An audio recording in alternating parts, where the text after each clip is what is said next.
हमारी संस्कृति, हमारे संस्कार सदा रहें हमारे साथ। सब्सक्राइब करें तिलक। काश आप देखती महारानी, कृष्ण की रानियां पुत्र वियोग के कारण किस तरह से विलाप कर रही थी। उन्हें शोकाकुल देखकर पुत्र वियोग के कारण मेरा अशांत मन शांत हुआ था। उनका विलाप सुनकर मेरे कान धन्य हो गए महारानी, मेरे कान धन्य हो गए। होनी जब होने पर आती है तो मनुष्य कैसा अंधा हो जाता है। इस समय शंबरासुर की भी यही दशा है। उसे अपने समीप प्रद्युम्न के रूप में खड़ी साकार मृत्यु भी दिखाई नहीं दे रही। मूर्ख, उस मछली को देखकर कितना प्रसन्न हो रहा है।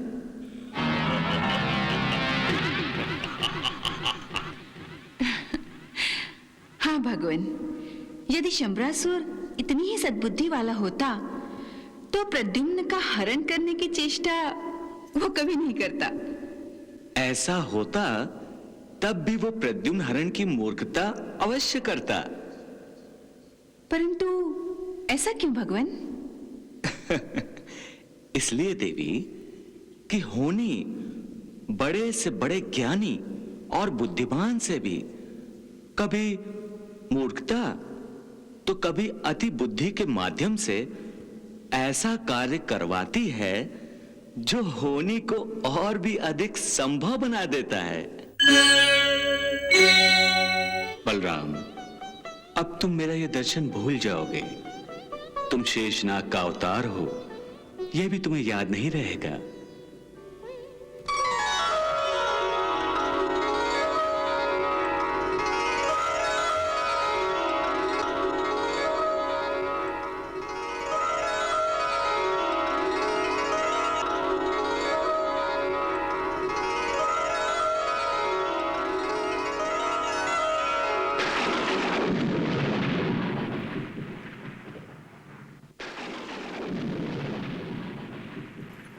दाऊ भैया, अब आप हल निकाल लीजिए। हल? हाँ दाऊ भैया, निकाल लीजिए। हाँ।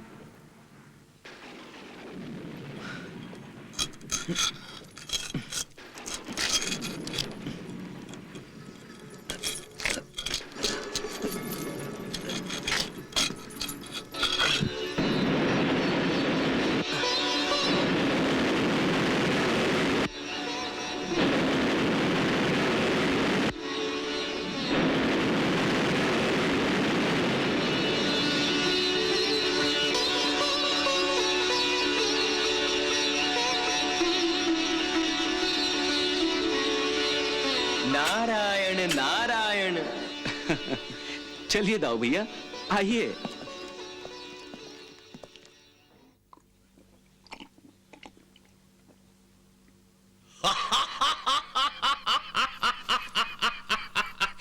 और महारानी, जिस कृष्ण ने हमसे हमारा पुत्र छीन लिया था, उस कृष्ण का पुत्र हमने छीन लिया।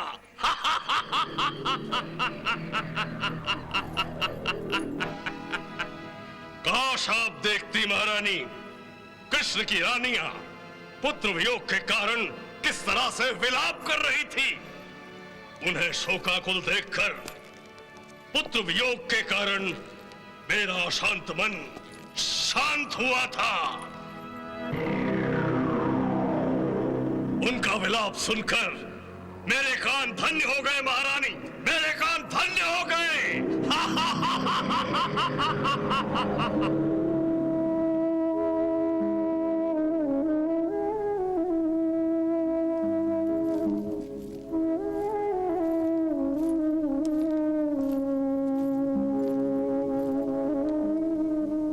देवी,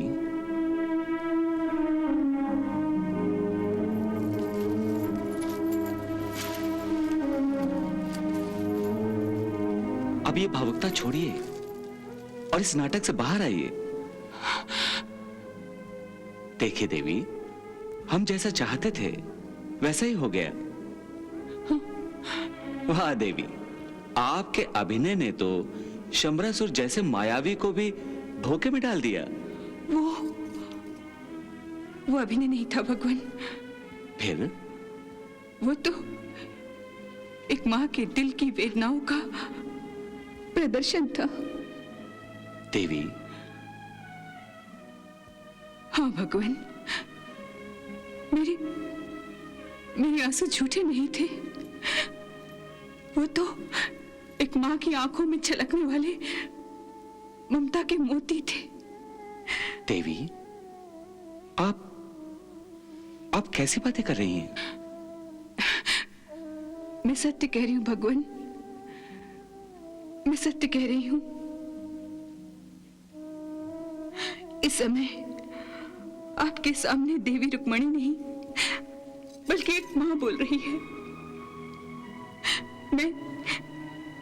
मैं आपको कैसे बताऊं कि प्रद्युम्न का हरण हो जाने के बाद मेरे अंदर छिपी हुई माँ किस तरह अंदर ही अंदर रो पड़ी थी भगवान। देवी, पृथ्वी लोक पर निवास करने के बाद आप भी माया मोह के चक्कर में उलझ गईं। यदि एक माँ अपने बालक की याद में व्याकुल हो गई तो इसमें गलत क्या है? यदि कोई अपना धर्म भूल जाता है तो अनर्थ हो जाता है भगवान। तो फिर एक माँ अपना धर्म कैसे भूल सकती है? एक माँ अपने बालक को कैसे भुला सकती है भगवान? और मैं भी एक माँ हूं। प्रद्युम्न का और मेरा जब फिर से मिलन होगा तब तो वो जवान हो चुका होगा। प्रद्युम्न का बचपन तो मेरे हाथों से रेत की तरह चला गया है। अब मैं उसके करवट बदलने का आनंद नहीं ले सकती हूँ। जब वो पहली बार माँ कह के पुकारेगा तो मैं तो उसके पास भी नहीं होंगी भगवान। जब वो चलना सीखेगा तो वो दृश्य देखना मेरे भाग्य में नहीं होगा। देवी, आज आपका मन चंचल हो गया है। मेरा नहीं, मेरे अंदर छिपी हुई माँ बेचैन हो गई है भगवान। मेरी आपसे एक विनती है। बोलिए देवी। मुझे एक बार प्रद्युम्न को देखना है। हमारा प्रद्युम्न कुशल तो है ना, सुरक्षित तो है ना? बिल्कुल। अच्छा, मैं आपको प्रद्युम्न दिखाता हूं, फिर आपका अशांत मन शांत हो जाएगा। वो देखिए, उस समुंदर की गहराई में देखिए।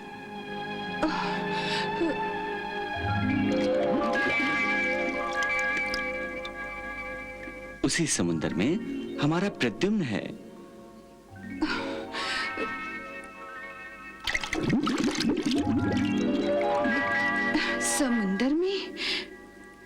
समुंदर में भगवान? कहाँ है? मुझे तो केवल एक मछली दिख रही है।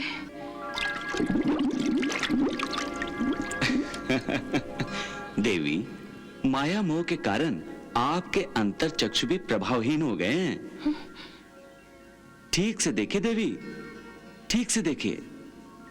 उसी मछली के पेट में ही हमारा प्रद्युम्न है।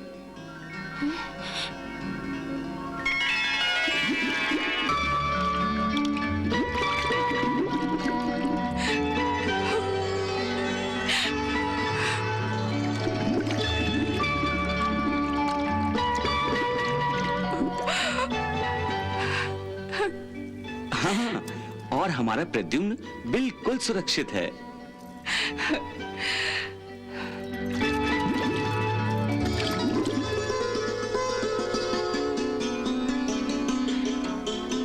प्रभु, आपकी लीला अगाध है। प्रद्युम्न को देख के मेरा व्याकुल मन शांत हो गया।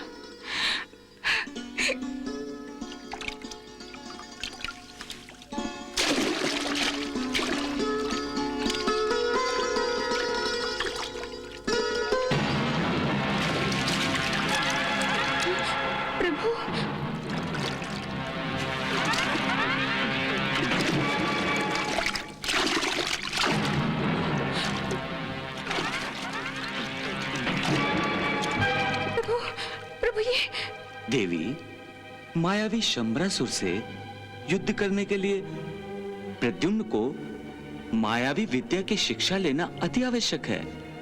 अब इन मछुआरों के माध्यम से प्रद्युम्न शंबरासुर के साम्राज्य में प्रवेश करेगा और शंबरासुर का काल बनेगा।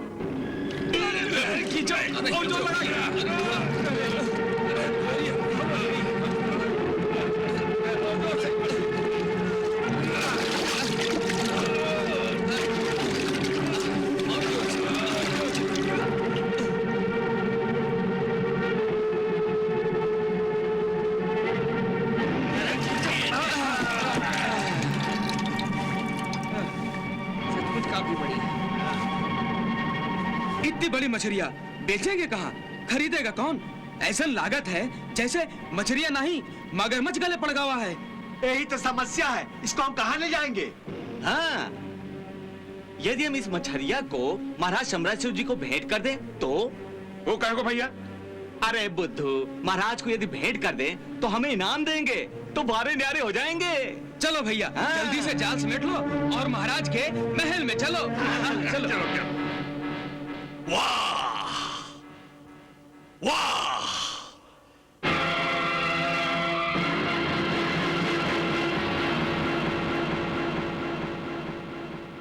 महारानी, हमारे इन शुभ चिंतकों को इस अनुपम भेंट के लिए पुरस्कार मिलना ही चाहिए।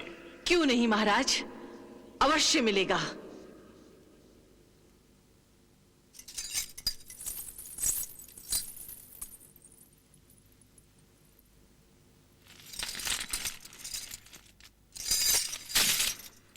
महाराज की जय हो, महारानी की जय हो, महाराज की जय हो। देखा देवी रुक्मिणी, होनी जब होने पर आती है तो मनुष्य कैसा अंधा हो जाता है। इस समय शंबरासुर की भी यही दशा है। उसे अपने समीप प्रद्युम्न के रूप में खड़ी साकार मृत्यु भी दिखाई नहीं दे रही। मूर्ख, उस मछली को देखकर कितना प्रसन्न हो रहा है।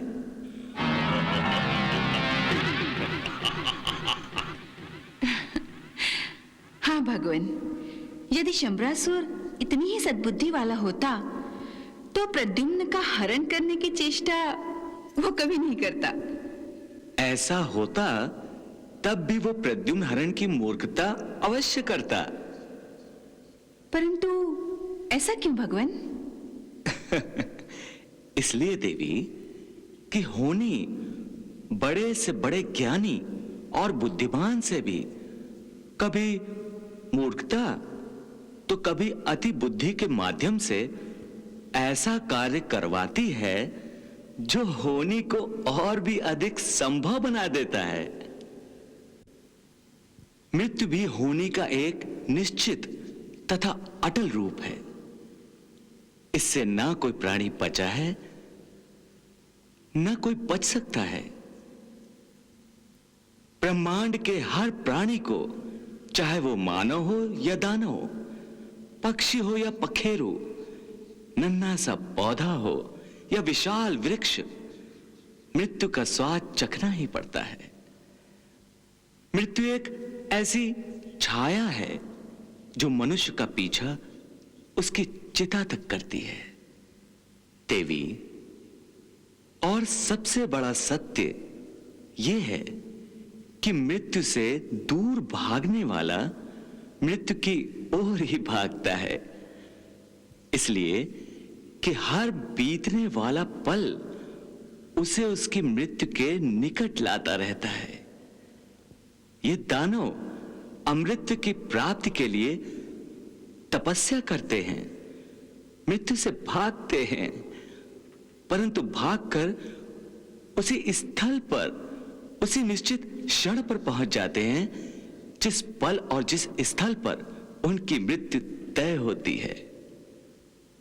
इस समय इसका सबसे उत्तम उदाहरण स्वयं शंबरासुर है, जो प्रद्युम्न को यह सोचकर उठा ले गया कि वो उसे मृत्यु देगा। उसने प्रयास भी किया, परंतु होनी कुछ और ही ठाने बैठी है। इसलिए प्रद्युम्न मौत के मुंह में जाकर भी जीवित है, और वो मछली जो प्रद्युम्न को चबा सकती थी, उसने उसे निगलकर एक मां की भांति अपने पेट में सुरक्षित रखा। स्वयं अपने प्राण त्यागे और मरकर भी प्रद्युम्न को लेकर शंबरासुर के महल पहुंच गई। देवी, इसीलिए मैं कहता हूं कि जीने वाले को मृत्यु से पहले कोई मार नहीं सकता, और मृत्यु आने पर कोई उसे टाल नहीं सकता। परंतु शंबरासुर जैसे मूर्ख, जो मृत्यु को अपनी दासी समझने की भूल करके केवल अपने अज्ञान का प्रदर्शन करते हैं और स्वयं को छलते रहते हैं। आपके ये अनमोल वचन सुनकर मेरे अंतर्मन में आई हुई शंका की बाढ़ अब शांत हो चुकी है। अर्थात अब आप प्रद्युम्न की ओर से निश्चिंत है ना? हाँ भगवान, और अब मैं ये देखना चाहती हूँ कि शंबरासुर प्रद्युम्न के रूप में अपनी मृत्यु को कैसे परवान चढ़ाता है।